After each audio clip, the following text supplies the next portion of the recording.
Hello, my name is Brandon Holland, and thank you for taking a look at my research project.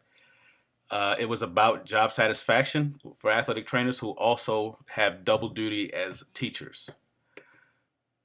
So here's an overview of what we're going to look at. We're going to have an introduction and background about job satisfaction within athletic trainers who have teaching responsibilities. We're going to talk about the purpose of the study as well as the research question we're trying to answer. We're going to dig into the research tradition and sampling methods used to gather information. We're going to have overviews of the interview process, what we found in the interviews, overviews of the observation process and what we found in the observation. And we're going to talk about the results of the study as well as methods used to ensure the trustworthiness of the study. And then we're going to conclude with my experiences and reflections as the author of this study. So here's a little bit about the background. According to the National Federation of State High School Associations, participation in high school athletics has increased every year over the last 25 years. And as a result, of course, athletes are seeing more injuries on a higher basis, on a more frequent basis. So school divisions across the country are now recognizing the need to have proper care for athletic injuries. And there are a wide range of coverage types that these schools may or may not use to have their athletes cared for. And these types of coverage range from having no coverage at all to having part-time athletic trainers or athletic trainers from clinical outreach facilities, such as physical therapy clinics or hospitals. Some school divisions have teachers who have double duty as athletic trainers. Some school divisions have a single athletic trainer who just works there part-time, and other school divisions have multiple athletic trainers who are dedicated to caring for the athletes. So the type of coverage is typically dictated by the availability of qualified hands as well as the cost that the school divisions would incur for paying such individuals to care for their athletes.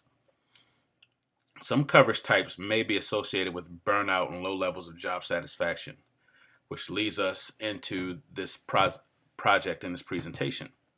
So in the school division where I'm employed, some candid conversations with multiple athletic trainers have led to them disclosing that they're not really satisfied with their job. They don't really like working, for the most part, where they are.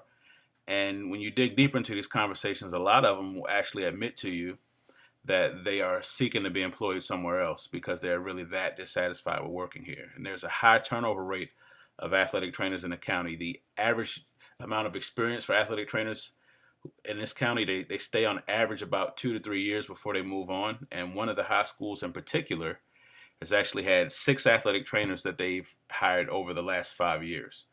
So what we're trying to figure out in this study is what is contributing to these low levels of job satisfaction. And if there's people out there who have high levels of job satisfaction, we also want to see what's contributing to that as well. So the purpose is to find out, again, in this county where athletic trainers are full-time teachers and part-time athletic trainers, what is causing their level of enjoyment? So the question that we're trying to answer is what items cause athletic trainers within the school district to enjoy their jobs less or more? The research tradition used for this project was phenomenology, because phenomenology is great in collecting data from interviews. It also allows the participants to describe what items, objects, and phenomena mean to them, so they get to tell their experience from their own perspective. So participants with firsthand knowledge get to say, again, what it's like in the trenches. And so phenomenology uses broad, open-ended questions to invite participants to respond anywhere in a spectrum of answers. So they can respond from one extreme to the other or anywhere in between, and it's great to get their ideas without leading them to a particular response. So the participants' responses are noted and compared against other participants' responses, and they are checked for similarities and differences to see if we can identify anything that's significant. The sampling method used was purposeful sampling. Again, since we want to know exactly what's happening from the perspective of the athletic trainers in this school division, it just makes sense to intentionally target athletic trainers in this school division. So the idea sample group is the inclusion criteria. They must be athletic trainers. They must be the only athletic trainers at the high school and division being studied. And the exclusion criteria is that if they are less than full-time employed at the school, or if they're clinical outreach or outsource. So the ideal sample size, traditionally with such groups or such projects, you want to interview enough subjects so that you reach saturation, which is when the responses are becoming redundant and there's no new information being provided. But in this case, there are only 12 athletic trainers in the entire population. So I would like to include everybody. Why not study everybody? This way you get to ensure that no one's story is being left out and that everyone gets to say what's happening to them. You get a more complete picture of what's happening across the county instead of in a section of it. So here's an overview of the interviews. 3 participants were selected and interviewed. They met the inclusion and exclusion criteria. And the interviews took place over the phone. What I actually did was I sat in my vehicle and my phone was connected to the Bluetooth. And they interviewed over the phone with me. I had a mini cassette recorder that I was able to record my conversation and their conversation at the same time. And when you play it back, it sounds like we're in the same room, which was the goal. So the audio of the interviews was recorded using a mini cassette recorder. The audio recordings were then transcribed, and important concepts and individuals' transcripts were identified, and these common themes were then identified after looking over all of the transcripts, and then the transcripts were compared to each other, and we looked for similarities and differences in the answers. So on the right, you see the interview protocol. We had a few icebreaker questions. We asked basically about their background in education and experience and work. The second icebreaker question kind of had a dual purpose, is also to get them warmed up and used to the idea of answering questions, but also the goal there was to get them thinking about their job duties and responsibilities. So the second question is, are there any things about yourself that are covered under the educational that are not covered under education and background questions that you would like to share? So the third question, which was the first main question, is, will you please walk us through a typical day when you get to work, from the time you get there to the time you leave? Get them, again, thinking about their job duties, what their responsibilities are, and maybe from there we can begin to identify some things that make them happy or make them, unhappy about their job. The fourth question is, are there any aspects of your work environment that invoke very strong feelings? And if so, can you describe them? And the goal in wording it that way was, I didn't want to ask them what made them happy, because then they would only talk about what made them happy. I didn't want to ask them what made them angry or upset, because then they would only talk about what made them angry or upset. So the goal was to leave it broad and open-ended and talk about what made them happy or upset, however they chose to respond. And then the final question was, if you could take a moment to imagine your dream job. If you had the ability to make changes to your current job to make it more like your dream job, what aspects would you change?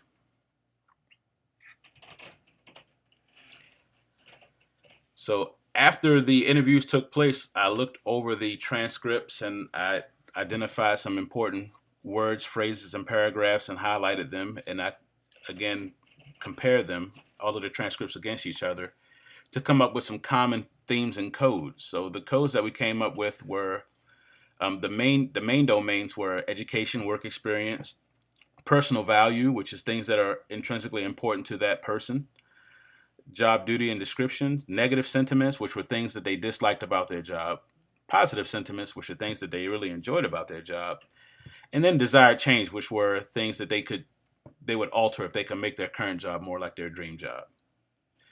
So some of the common themes that we identified were a lack of work-life balance. One of the participants was quoted as saying, I would like more of a balance with my own personal life, like working out, for instance. So one of the common themes was they either spend so much time at work that they don't get to do things at home or for themselves, or they actually have to take their work home with them. Another common theme was unfair wages.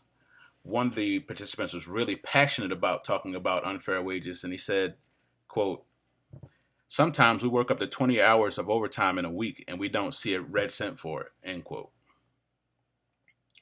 And another common theme, these weren't the only common themes, but these were the ones that happened most frequently, were misconceptions about the necessities for function and the scope of abilities of athletic trainers.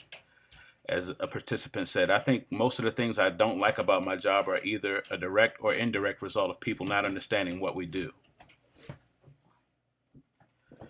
So here's an overview of the observation process. A participant who was actually one of the people who was interviewed as well was observed doing their job at a wrestling tournament, which took place at a high school in a gymnasium on the main basketball floor, which was covered with 4 wrestling mats. The high school gymnasium was packed. There were over 1,000 people at the event, including more than 400 competitors, more than 30 teams, more than 60 coaches, more than 40 volunteers, and actually over 600 spectators. So this is important to note because the athletic trainer was actually the only person there whose job it was to care for injuries and emergencies. So the field notes were typed directly into an empty copy of assignment choice 3 from the weeks 4 through 6 assignments. And I thought it was very useful because it was basically a template that I got to use, and it's been included for your review. So the athletic trainer treated a few nosebleeds and 1 significant elbow injury. The athletic trainer also had a student athletic trainer there that she was mentoring. And the athletic trainer at this job, though she appeared really happy and not stressed, had expressed some dissatisfaction with her job as well. So this wasn't really congruent with what she said because she really appeared to enjoy herself. She appeared to like working there, and she appeared to be confident and comfortable in what she was doing. So my conclusion after observing was if there is something that is causing her to be dissatisfied with her job, the source of it is probably not the actual care of the athletes. So the crux of everything that's happening is we are here because we care for the athletes, because we help them with their injuries, because we're good at keeping people safe and returning them to play safely. And one of these sentiments was that this is what people like to do when they join athletic training is they like to help people. So the conclusion was whatever source of displeasure is occurring with this particular athletic trainer is probably coming from somewhere away from caring for the athletes. So the results were that all the participants expressed some aspects of their jobs that they really, really liked, whether it's helping others or working in sports or building great relationships with people. All of the participants expressed aspects of their job that they really, really disliked. If it's the unfair pay or hours or work-life imbalance or really just being misunderstood by the people who dictate their duties. And finally, all athletic trainers, all of the participants in the study expressed some aspects of their job that they would like to see changed. Generally more control over their hours or at least less hours, and increase or fairness in pay, and the hiring of assistants to help them care for these athletes. Those negative factors that they have to be having a more profound effect on these participants than the positive factors. Everybody's having positive and negative experiences with their job. So my final conclusion was that these negative factors are having a more profound effect than these positive factors, and that's the reason people are more dissatisfied. So maybe we can increase the overall positive feeling about the job. We can increase overall job satisfaction if some of those suggested changes could be implemented. So here are some methods that I would like to use to ensure the trustworthiness of this study. I would do member checking because, again, the primary goal of this research study was to allow the participants to talk about what's affecting them on the most basic and the most intimate level, and they are the ones who are most qualified to do that. So I would do some member checking to allow these participants to maybe help shape the study and to help read and interpret the goals to make sure, or read and interpret the results to make sure that the results are saying what we're truly trying to get across. And the second method I would use is triangulation. I wouldn't use data triangulation so much because it mostly involves changing the sampling method. And again, because the population is so small, I would actually choose to interview everybody who was willing to participate, which would only be at most 11. I can't interview myself without being biased. So I would like to interview everybody And so I wouldn't really use data triangulation. What I would probably use is research triangulation or researcher triangulation, which involves having multiple researchers to research the same phenomenon to kind of limit the amount of bias that one researcher may have.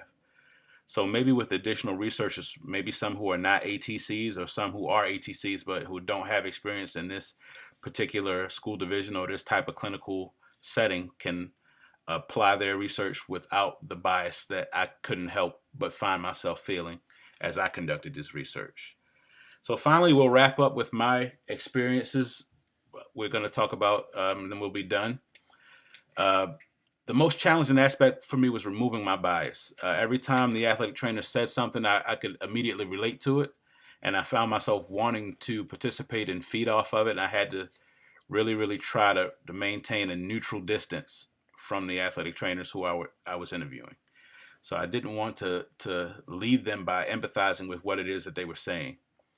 And I also found myself feeling a little bit like a jerk by trying to not be empathetic. And I don't know if that's a natural feeling, but it just felt a little weird. Originally, I had planned to present this project or a project like it to my county supervisors, but in talking to the participants, they were really fearful of retaliation from some of the administrators in the county. So they would prefer that I don't share it. So I'm going to have to come up with another means or another type of study to present in order to really get us some kind of help.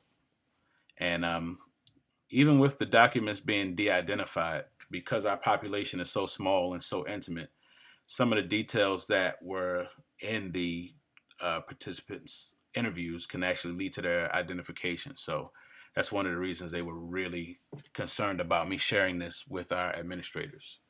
So there were also some good sides. This project helped me move past my reservations about qualitative research, and particularly at the beginning of this course, I wasn't really sure how useful qualitative research could be because there's not always hard numbers and hard data. And that is what I've always been accustomed to and comfortable with. That is what the people who I work for are always comfortable with. They want to see the numbers. But I did find that qualitative research can be quite useful in understanding some things that you can't measure with a number. So I became more comfortable with the process of designing qualitative research studies, and I'm looking forward to doing more. It's actually the first time that the participants in our county and our colleagues have had a serious conversation about this issue that's being studied, about this level of job satisfaction. So we actually got the conversation started, and that's a good thing. And we've actually identified some problems that we hope to address, and we've actually begun to come up with some ways to fix some of them. So hopefully this will lead to an improvement in our job and our work environments in the school division, and ultimately an improvement in job satisfaction. Again, my name is Brandon Holland, and I thank you for taking a look at my project.